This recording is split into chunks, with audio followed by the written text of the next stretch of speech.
नमस्कार, आपण पाहताय न्यूज 18 लोकमत. आपल्या सगळ्यांचं स्वागत. मी मिलिंद भागवत. बातमीपत्राची सुरुवात मिशन स्टेशन या आमच्या खास मोहिमेपासून. या मोहिमेमध्ये मुंबई आणि उपनगरातील सर्व रेल्वे स्थानकांचा आढावा आपण घेत आहोत. आज आपण जाणार आहोत नवी मुंबईतल्या सानपाडा रेल्वे स्टेशनवर. काय आहे तिथली नेमकी अवस्था?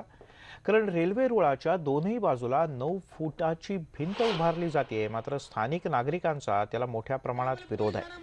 पोलीस बंदोबस्तात ही भिंत उभारली जाते. गेल्या 2 दिवसांपासून नागरिक रस्त्यावर उतरून या भिंत बांधण्याचा विरोध करतात.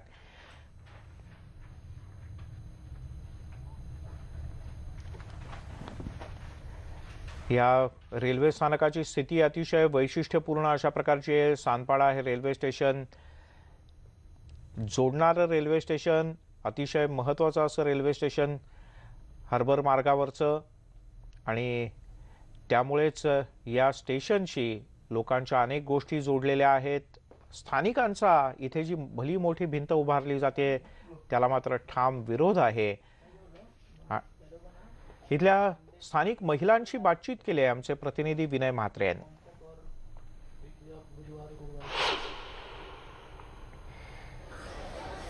इथे काम सुरू आहे. गेले काही दिवसापासून ही संपूर्ण वॉल म्हणजे वाशी रेल्वे स्टेशन पासून सानपाडा ते जुईनगर रेल्वे स्टेशन पर्यंतचा या सगळ्या ठिकाणी ही भिंत उभारली जाते. खऱ्या अर्थानं जर पाहायला गेला तर या सगळ्या भिंतीच्या पलीकडच्या बाजूला फारसं ये-जा नाही आहेत, कारण इथल्या ज्या सगळ्या सोसायटी आहेत त्यांच्या पलीकडे जाण्याचं ही वाट नाही आहे. असं असताना देखील रेल्वे प्रशासनाने मात्र या ठिकाणी 9 फूट उंच भिंत बांधली आणि त्याला ह्या सगळ्या महिलांनी इथल्या सगळ्या नागरिकांनी विरोध केलाय. काय नक्की त्यांचं म्हणणं आपण त्यांच्याकडून जाणून घ्या.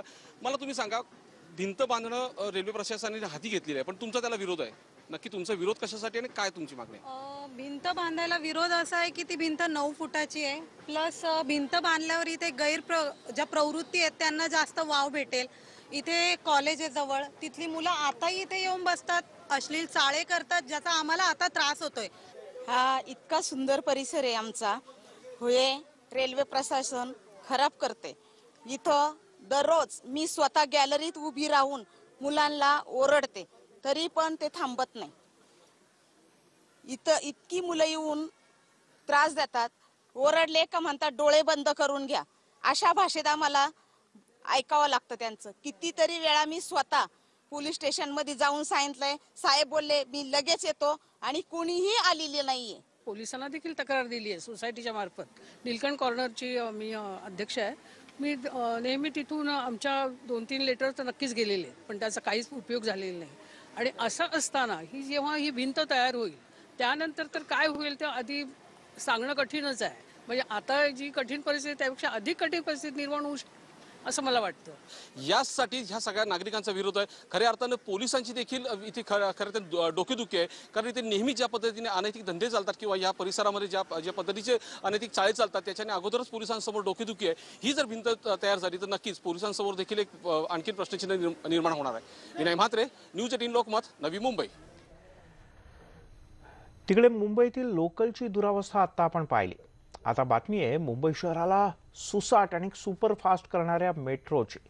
माहीम ते दादर या मेट्रो 3च्या मार्गाचं भुयारीकरणाचं काम आज पूर्ण झालंय. कुलाबा ते सिब्स या मेट्रो मार्गातला हा अतिशय महत्त्वाचा असा टप्पा मानला जातो. 1.5 वर्षामध्ये या 2.5 किलोमीटरचा भुयारी मार्ग खोदण्यात आलाय. त्यामुळे आता मेट्रो 3च्या कामाला आणखीन वेग येणार आहे.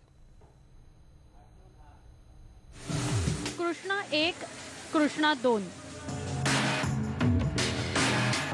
मुंबईच्या दादर परिसरातील मेट्रो ट्रेनच्या या बोगद्यांमुळे मायानगरी मुंबईचा वेग आणखी वाढणार आहे. मेट्रो 3 प्रकल्पांतर्गत माहीम ते नयानगर दरम्यानच्या भुयारीकरणाची कामगिरी या 2 भीमकाय टनेल बोरिंग मशीन्सनं फत्ते केली आहे. रोज 10 ते 12 मीटर याप्रमाणे 1.5 वर्षांच्या कालावधीत हे 2.5 किलोमीटरचं भुयारीकरण पूर्ण करण्यात आलंय.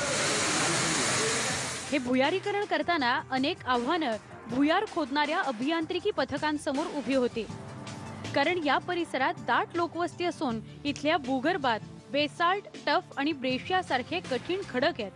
मात्र कृष्णा 1 आणि कृष्णा 2 या दोन्ही टनेल बोरिंग मशीन्सनं हे खडक भेदून एकाच दिवशी एकाच दिशेनं टनेल बाहेर पडण्यात यश मिळवलंय. मेट्रोच्या आजवरच्या कामात हे असं पहिल्यांदाच घडलंय. या भुयारी मार्गामधला एक महत्त्वाचा ब्रेक थ्रू म्हणजे 2 ट्वेन टनल जे आहेत किंवा जे ट्वेन मशीन आहेत ते आज बाहेर पडले. कृष्णा 1 आणि कृष्णा 2 आपण पाहतोय. डाव्या हाताची जी मशीन आहे जी थोडंसं अंधारा जागेत आहे तो कृष्णा 1 आहे आणि कृष्णा 2 बाजूलाच आहे. माहीमचं नयानगर ते दादर सेना भवन या परिसरातला हे 2.5 किलोमीटरचा जवळपास टप्पा पार केला आहे. अभियांत्रिकी तज्ज्ञ आणि कामगार अशा 100 जणांच्या 2 तुकड्यांवर या भुयारीकरणाची जबाबदारी टाकण्यात आली होती. नयानगर माहीम ते दादर मेट्रो स्थानकापर्यंत अपमार्गावर 2490 मीटर भुयारीकरणासाठी कृष्णा 1 या टनेल बोरिंग मशीननं 1779 RCC सिमेंट रिंग्सचा वापर केला.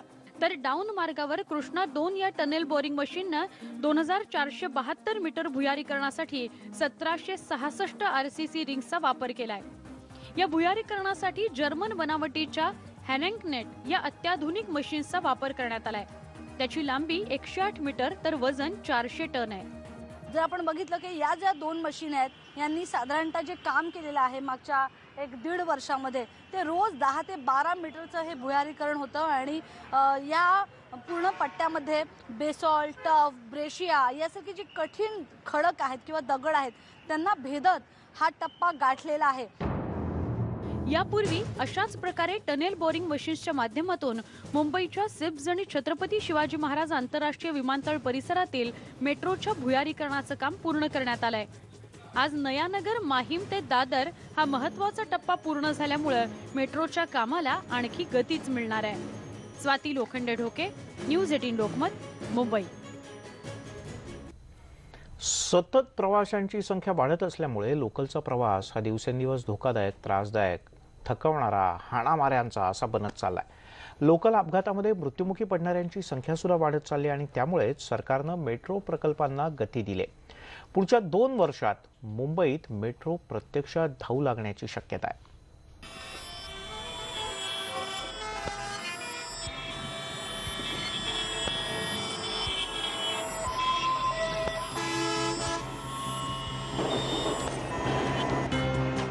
मुंबई देशाच्या आर्थिक राजधानीत प्रवास करणं दिवसेंदिवस जिकरीचं बनलंय. मायानगरी मुंबईला वाहतूक कोंडीनं ग्रासलंय. तसंच लोकल ट्रेनची प्रवासी क्षमता कधीच संपलीये. त्यामुळे मुंबईची ही लाईफलाईन आता डेथलाईन बनलीये. मुंबईची यातून सुटका करण्यासाठी विविध मेट्रो मार्गांचं काम सुरू करण्यात आलंय. कुलाबा ते सिप्स मेट्रो 3 हा मार्ग मुंबईच्या दक्षिण आणि उत्तर टोकाला जोडणार आहे. माहीम ते दादर हा याच मार्गावरचा महत्त्वाचा भुयारी टप्पा पूर्ण झालाय. मेट्रो 3च्या मार्गावर कप परेड ते CSMT, मुंबई सेंट्रल ते CSMT, वरळी ते मुंबई सेंट्रल, धारावी ते वरळी, आगरीपाडा ते धारावी, CSIAT 2 ते आगरीपाडा आणि सारिकपूर ते CSIT T2 या दरम्यान भुयारीचं काम केलं जातंय. मेट्रो 3 वर एकूण 27 स्टेशनचा समावेश असून विशेष म्हणजे त्यापैकी 26 स्टेशन्स ही दुमजली असणार आहेत. तळमजल्यावरून मेट्रो ट्रेन्स धावणार आहेत, तर वरच्या मजल्यावर खाण्यापिण्याचे स्टॉल्स आणि इतर सुविधा असणार आहेत. मेट्रोच्या प्रवासांना ये जा करण्यासाठी स्वतंत्र मार्गही बांधण्यात येणार आहे. मेट्रो 3 हा 28,115 कोटींचा प्रकल्प असून 33 किलोमीटरच्या या मार्गावर सध्या 7 वेगवेगळ्या ठिकाणी प्रचंड वेगाने काम केलं जातंय. या मेट्रो मार्गाचं काम पूर्ण झाल्यानंतर पहिल्या टप्प्यात 6 डब्यांच्या एकूण 35 ट्रेन धावणार आहेत. पुढच्या 2 वर्षात मुंबईत मेट्रो सुरू करण्याचा मुंबई मेट्रो रेल कॉर्पोरेशनचा प्रयत्न आहे. ही मेट्रो सुरू झाल्यास मुंबईकरांची लोकलच्या गर्दीतून सुटका होणार आहे.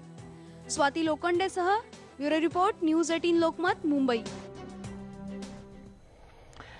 आणि आता आणखीन एक सुपरफास्ट बातमी आहे एका सुपरफास्ट प्रवासाची. तुम्ही जर अलिबागला जाण्याचा प्लॅन केला असेल तर तुमच्यासाठी महत्त्वाची, कारण आता मुंबईपासून अवघ्या तासाभरात तुम्हाला अलिबागला पोहोचता येणार आहे. आश्चर्य वाटलं? कारण 1 फेब्रुवारीपासून उबरतर्फे गेटवे ऑफ इंडियापासून स्पीड बोट सुरू होते. उबरतर्फे गेटवे ऑफ इंडियापासून एलिफंटा आणि मांडवा जेट्टी या दोनही ठिकाणी जाण्यासाठी स्पीड बोट सुरू होते. त्यामुळे तुम्हाला गेटवे ऑफ इंडिया ते मांडवा जेट्टी हे अंतर अवघ्या 20 मिनिटात कापता येईल. तर तिथून पुढे अवघ्या अर्ध्या तासात तुम्ही थेट अलिबाग गाठू शकता. त्यामुळे एरवी साधारण 3 ते 5 तासांच्या प्रवासासाठी आता फक्त 1 तास तुम्हाला मोजावा लागेल.